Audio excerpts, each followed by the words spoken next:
here at SeaWorld San Diego, and he weighs in at 10,000 pounds. Here's Ulises.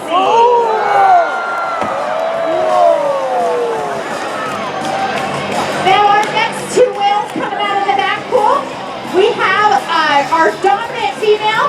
She is the matriarch of our pod. She has 4 kids, joined by one of her good friends. Here's Shouka and Kasatka.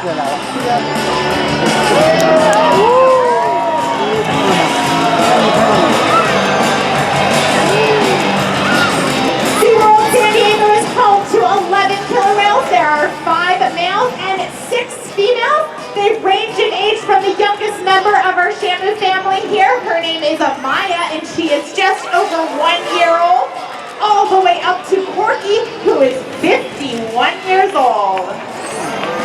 Wow! So you can see how different each whale is. But did you know that there are even bigger differences in the wild? In fact, would you be surprised if I told you that there are actually different kinds of killer whales? Yeah, scientists refer to them as ecotypes. They live in different habitats, they have different body types, and they even pursue different types of food. And although killer whale ecotypes are different, they're all still considered members of one single species, Orcinus orca. So one of those questions that we get asked all the time is, how big does a killer whale grow to be? Well, that will depend on what ecotype you're talking about. Is this killer whale a 16-foot female from Iceland, or maybe a 30-foot male from Antarctica? Let's take a closer look. The remarkable thing about killer whales, no matter which type, is that they are found throughout our global ocean, from the Arctic to the Antarctic, and literally everywhere in between. They are found in so many different habitats and depend on such a variety of marine life for survival that killer whales are more intertwined with the fate of our ocean than any other marine animal. Truly, these awesome animals are the living symbol of our ocean, representing so much more than their own species. All right, ladies and gentlemen, one more time. Let's hear it for our killer whales.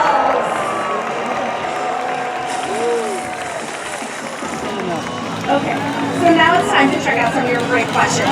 Oh, here we go.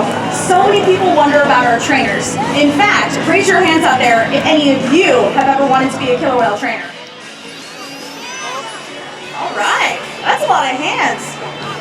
Well, then I think you should meet the dedicated men and women that interact with our family of whales every single day. Over on my right, we have Tom interacting with Ulises. Again, my name is Liz, and John is interacting with Shouka and Kasatka. Our trainers are so passionate about what they do here every single day. In fact, that makes me think of another one of your great questions. Do the trainers talk to the whales? Well, Liz, I'll let you answer that one. That is a great question. We may not talk to the whales the way you and I talk to each other, but we've taught the whales different hand signals to help us communicate with them. This ongoing communication is an important part of developing the strong relationships that we have with these whales. Because of this connection, one of the things that we're able to do is answer important questions through research. Here at SeaWorld, we have a unique opportunity to conduct research about killer whales, asking important questions that can only be answered in a setting like this. So much of what we learn here is being used to help killer whales in the wild. Of course, there are other questions that can only be explored by studying whales in the ocean. By exploring questions both at SeaWorld and in the wild, our combined research gives all of us a better understanding of killer whales and the places they live. And that's what I call working together. Research flowing in both directions, from our part to the wild and back again. That way, everyone benefits. All right, time for another question. Oh, perfect. This individual wonders why whales jump. Well, I just happened that emoji. Look. You know, killer whales communicate in a lot of different ways. Sometimes they vocalize, and sometimes they use their bodies. And a jump like that, it's called a breach, and they're making a sound on top of the water. And when a whale uses their bodies to slap the water, it really creates a commotion, both above and below the surface.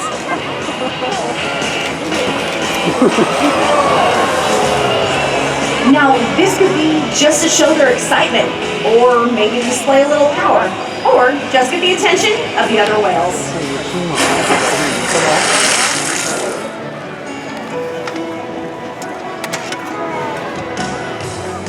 Oh yeah, so some of you may have heard Liz mention Amaya, our new cat. And here at SeaWorld, our social media fans actually helped us name her. And we're so lucky to watch newborn cats rely on their mothers for everything, from the very first moment of birth. As a calf grows and gains some independence, it is looked after by other whales in the pod too. They help the mother protect the calf, teach it survival skills, and show the calf how to romp and play. Killer whales live in family-like groups known as pods. Like human families, their pods can range in size, from just a handful of whales up to a few dozen. Alright, so here's another really important question. Does having a killer whale breeding program here at SeaWorld help whales in the wild? Absolutely. Our successful breeding program helps us to understand those developmental needs of newborn calves, young killer whales, and even pregnant females. And that's critical information because it's the time when killer whales are most vulnerable in the wild. And gaining this kind of knowledge is only possible through the research that we're able to do right here at SeaWorld. Recently, SeaWorld worked with researchers from the National Oceanic and Atmospheric Administration, or NOAA, to help them develop a model for identifying when a killer whale is pregnant by looking at aerial images of the animal in the wild. Prior to this cooperative effort, where SeaWorld provided direct, unparalleled access to our pregnant whales, researchers had no solid way of knowing whether or not a female in the wild was carrying a calf.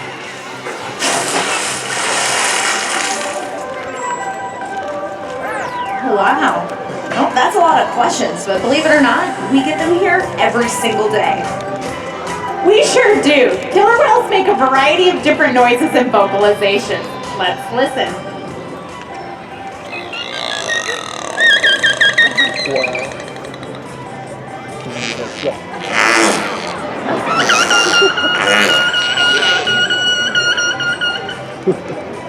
Each type of killer whale has their own dialect. They're each their own unique set of calls, but don't forget, they use body language too.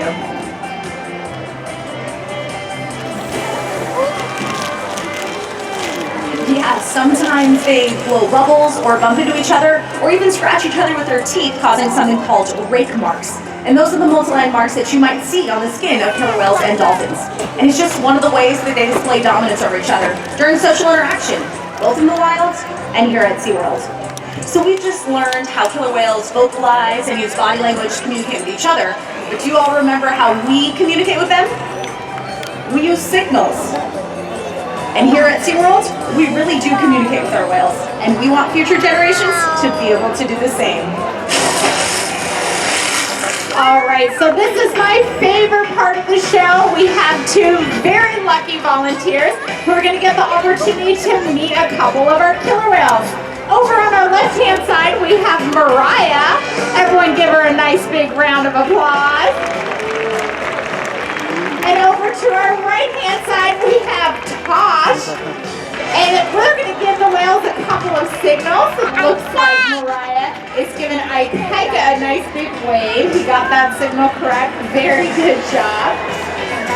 And Tosh is going to spin in a circle. Let's see if Corky and Makani can get that signal right.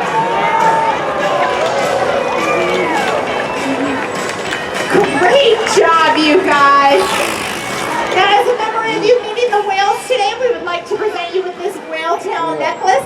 And thanks for coming out and meeting Ikaika, Corky, and Makani today. Let's give them a nice round of applause.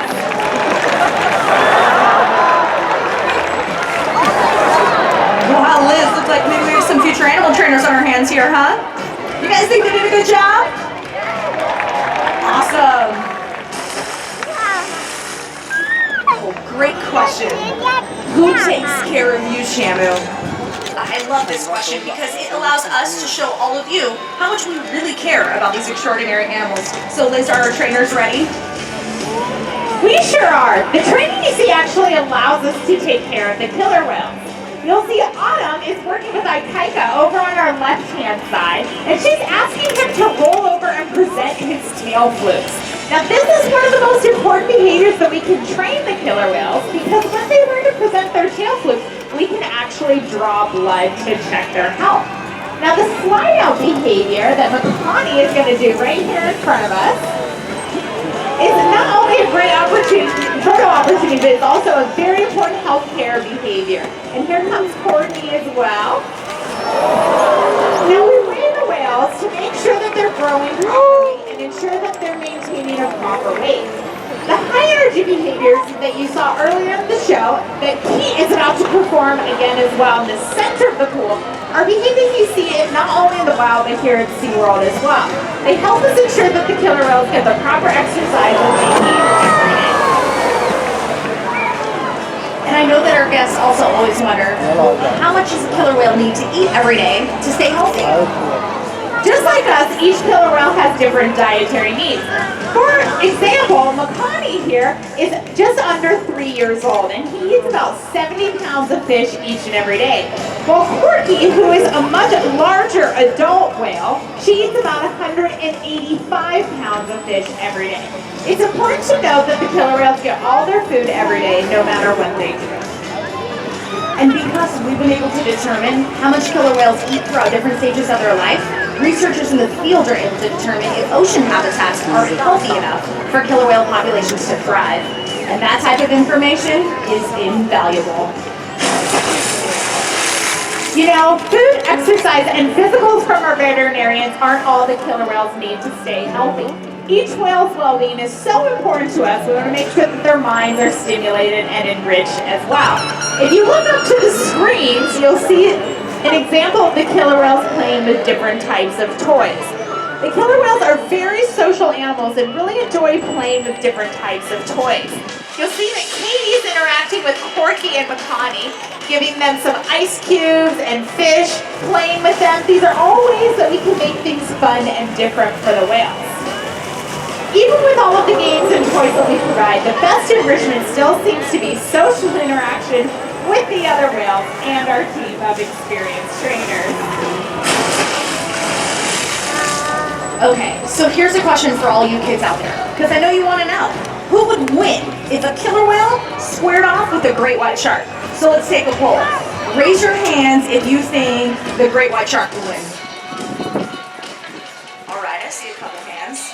Now raise your hands if you think that the killer whales would win. Yeah, that's right, the killer whales. You see, a great white shark hunts alone, but a killer whale hunts with a whole pod, so it's not even a competition. And you know, killer whales have even been known to hunt blue whales. You guys know how big a blue whale is? Well, at over 80 feet, it's the largest animal ever to have existed on our planet. But killer whales can hunt these huge animals because they coordinate, they collaborate, and they cooperate. Yeah, they work together as a group to overcome challenges much bigger than themselves. You know, I think that we can learn a lot from killer whales on how to overcome challenges that, say, our ocean faces. Maybe if we work together, we could change the fate of the ocean, or who knows, maybe even the world. Oh, okay, so here's some more questions. And these look like some of those really common ones that always come in. So here we go, first question. Why do some dorsal fins curve? That's a great question. You see, dorsal fins lack any sort of skeletal support, such as bones or cartilage, to support their whole height and weight. They're completely made up of something called connective tissue. So if an animal spends more time at the surface, over time, the tissue inside that fin can weaken and the fin might bend. Occasionally we see these curved dorsal fins out in the wild, like you see here in the photos, and here at SeaWorld. Okay, next question.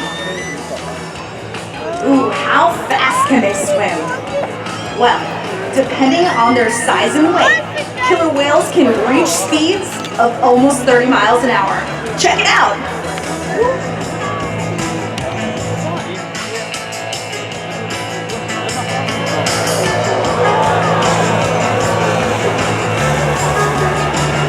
Okay, very impressive, Makani.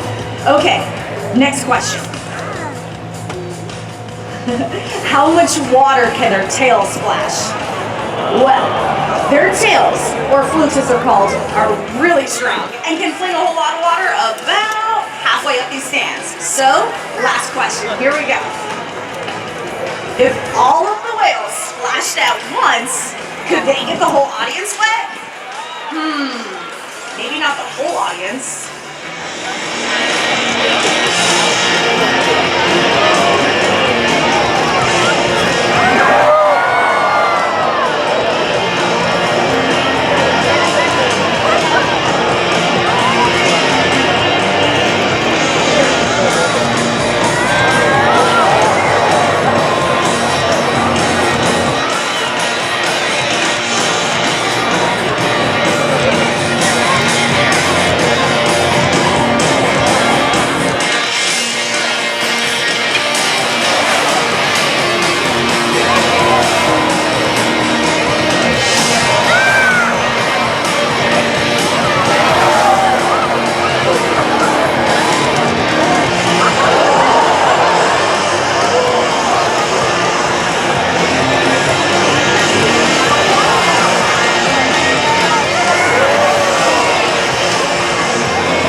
refreshing.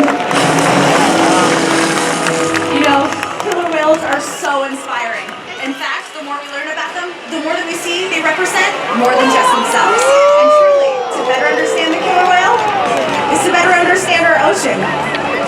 Never stop wondering about the natural world around you. And be sure to visit SeaWorldSanDiego.com for your free download of our Killer Whales Up Close book and share it with all your family and friends.